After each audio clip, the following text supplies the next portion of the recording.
this is HC Bailey. And I'm on a chair. And welcome back to Let's Play Seiken Densetsu 3! You're throwing me off with your intros, bro.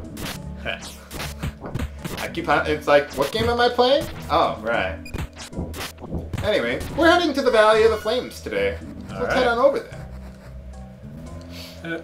Close to one of my more favorite areas of the game.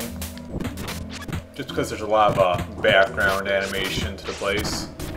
Yeah, it is a nice area. One of the harder areas in the game. When you go all the way through it, that is. And unfortunately, they really do save the best areas for last. Yeah, that is in true. terms of graphics, too. Yeah. All the final areas have really good music, and I mean, not that these areas don't, but you know, they have some really good stuff later on. Go grab that one. I think they have a chance, since these guys are called bullets or whatever.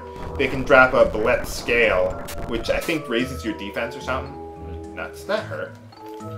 Not a good start here. And at nighttime, I think this is the only enemy that's unique to nighttime around here. There's a gold bullet who has really high defense, so try to save your techs for that guy. Kevin's probably the only one who can even deal damage, real damage to him with a normal attack. So take out the smaller one to build up my tech gauge. And then go over here to finish him off. Yes, okay, go for intelligence. There we go. Yeah, we're not doing too bad. I don't think we'll hit level 19 before we get to the Mana Stone there. So, that's nice. You know, I think I remember hearing that in Diablo 3 they are taking out the individual stat gain system where you can mix and match your various stats. Like, you can here, and it's going to be predetermined, I've heard. No, don't. Okay, whew. Don't get me stoned. Dodged a bullet there. Or bullet, as it were. My palm can only go so far in my skull. I don't know why they call them bullets. What is a bullet? Is that some mythological creature or something? No, I will not let the cockatrice mature. Haha! Or at least not for very long. That feather effect can lower your defense, like, really badly. So, just something to watch out for. I would like to get up myself up to level 18 before moving on from here, if I can. Ooh, grab that one. Maybe I'll check out a few other dead ends around here that I wasn't exactly thinking about. You suck! I'm not well, I do need a level. So, okay, I'll fight this guy. Normally I wouldn't, but, you know, to waste time. It is a waste of time, but I suppose we are reasonably strong enough now. Or maybe not. Yeah, how much HP do these things have? I couldn't find anything on them, like, in research or whatever. It's a lot of experience. Still didn't get me a level. Nuts! Come on. There we go. Hit the guy before he can heal. Kill it with fire. It's a desert. Yeah. You'd figure enemies in deserts would be weak to fire, you know? Because, you know, if they're already hot, you know, wouldn't that be, you know, That's like saying, ooh, enemies in an ice area should be weak to ice. Well, yeah, it's cold. You know, if you make it colder, it would be really bad. It would hurt even more. Wouldn't it? No? I can feel my brain now. But yeah, most of the enemies here are actually weak to ice, like you'd probably expect. So if you went to Undine first with Angela, that might be useful here. Same thing, though. If you go here first to get a Salamando, and then you go get Undine, you'll get Fire Magic, which a lot of the enemies over there are weak to fire. So, there we go. How much more experience do I need? How far behind am I from you guys? Oh, not that much more. Okay. We're still doing okay. Just for some reason, Kevin is a little bit farther behind than he usually is for me. Let's not kill these guys again. Let's just go to the next screen, shall we? Oh, we need experience. Well, I think these guys should give me enough, I think. If I need to, I'll go back screen and do that off screen or whatever. Hey, die. Yeah, this should be enough. Barely enough, but enough.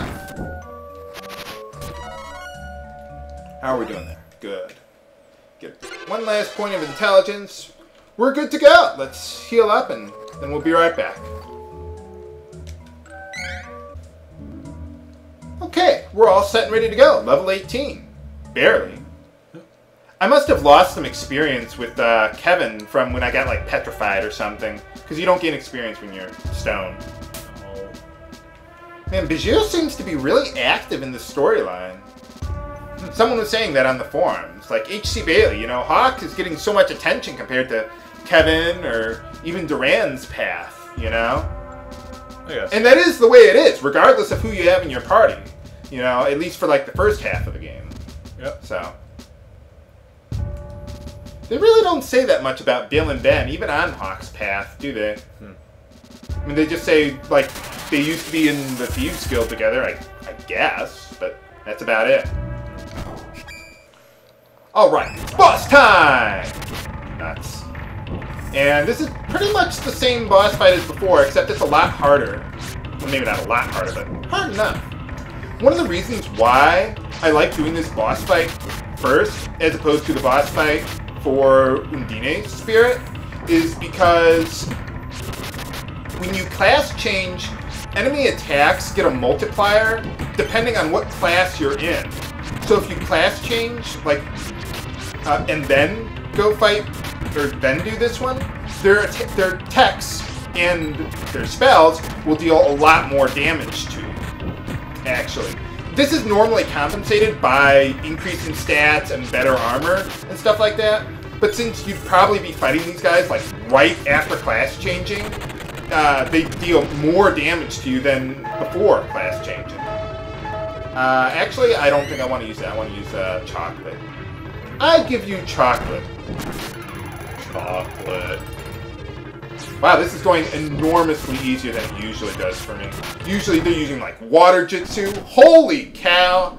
I made that look, or we made that look a lot easier than it's ever been in any of my test runs.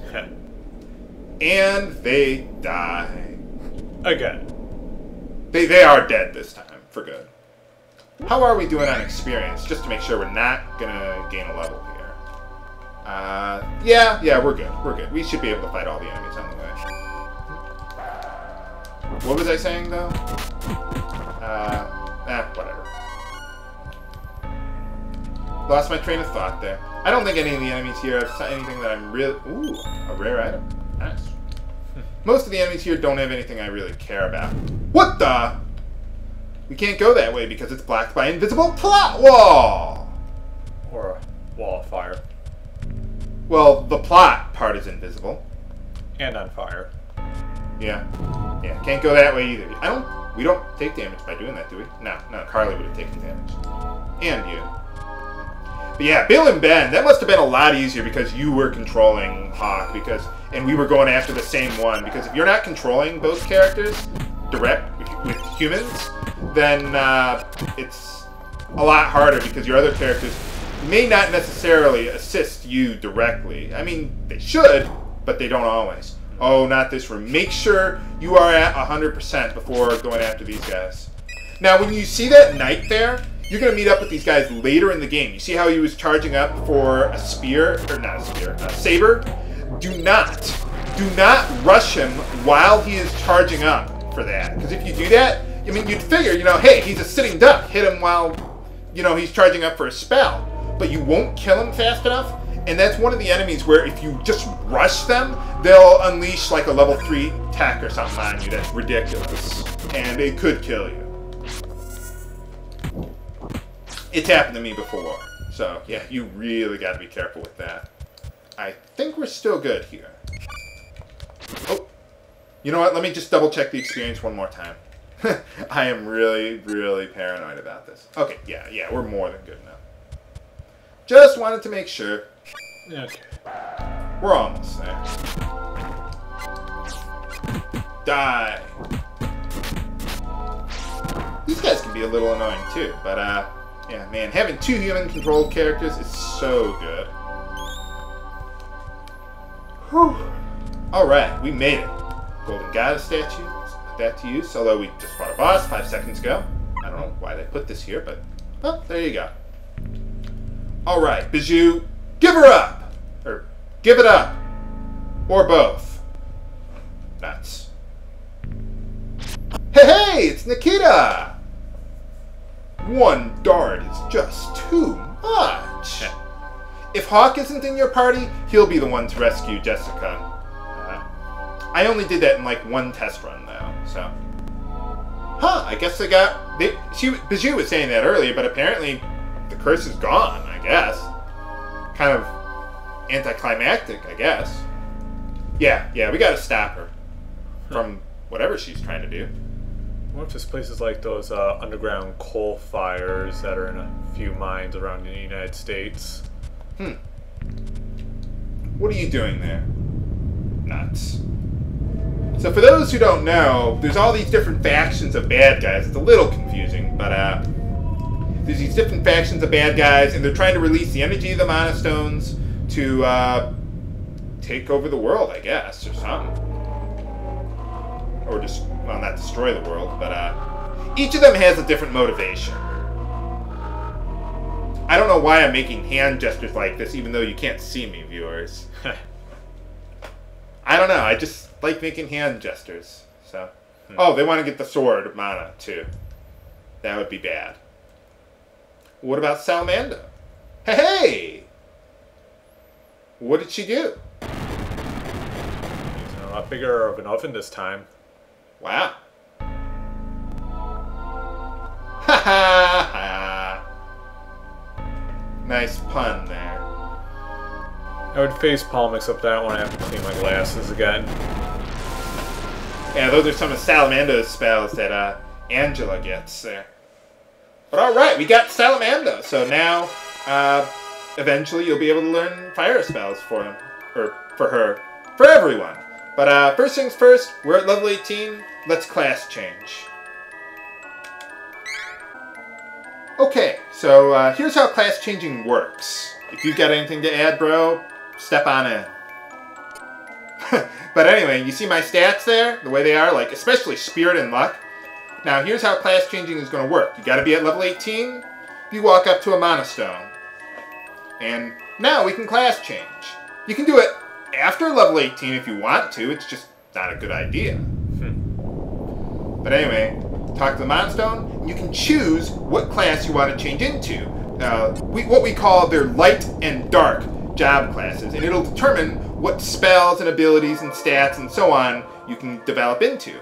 If you develop Kevin into a monk, he'll learn like Heal Light, like Carlie can, and some other, another spell, I think, that lets him like get the same power as a werewolf at daytime, actually.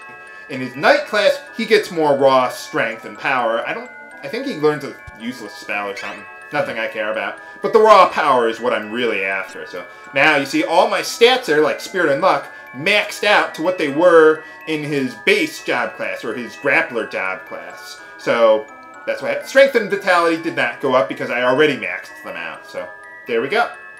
Let's go with Carlie then.